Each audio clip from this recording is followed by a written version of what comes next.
মানুষ অনেক কারণে ইনসিকিউর ফিল করে। তার মধ্যে কিছু ক্রাইটেরিয়া আছে যেগুলো আমি সচরাচর দেখি। সেটা হচ্ছে লুকস। ১ নম্বরে লুকস থাকে। লুকস, তারপর হচ্ছে ক্যারিয়ার, দেন হচ্ছে পজিশন, দেন হচ্ছে মানি। এগুলো খুবই কমন আর খুবই অ্যাভেলেবেল এগুলো হয়। আপনি একটু খুব ভালো অবজার্ভার হলে আপনি দেখতে পারবেন যে আপনার আশেপাশে কে আপনাকে কোন বিষয়টা নিয়ে আপনার প্রতি সে ইনসিকিউর ফিল করে বা আপনাকে সে জাজ করে বা সে জেলাস ফিল করে।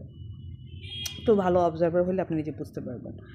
আহ, আসলে এগুলা যে ক্রাইটেরিয়া, এগুলো হচ্ছে টোটালি মানে লেম একটা ক্রাইটেরিয়া। আপনি ইনসিকিউর ফিল করবেন নিজেকে নিয়ে যে আপনি কেন পারছেন না, আপনি কেন, এটা আপনার অপরচুনিটি আছে, আপনার স্কোপ আছে, আপনি এটা পারেন, বাট কেন প্রপারলি এটা করতে পারছেন না, কেন আপনি সেটা অ্যাচিভ করতে পারছেন। এই কেন টার্ম মানে ওয়াই টার্মটা লাইফে রাখেন, দেখবেন যে অনেক কিছু আপনি অ্যাচিভ করতে পারছেন।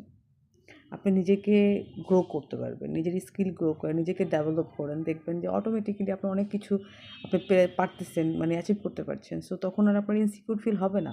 কিন্তু আপনি অন্যকে নিয়ে যদি পড়ে থাকেন, অন্যকে নিয়ে ব্যাক বাইটিং করেন, অন্যকে নিয়ে জেলাস ফিল করেন, তখন হচ্ছে এই গ্রোগুলো আপনার মধ্যে হবে না, আপনি পিছিয়ে যাবেন। আপনি যখনই কম্প্যারিজন করবেন তখনই পিছিয়ে যাবেন।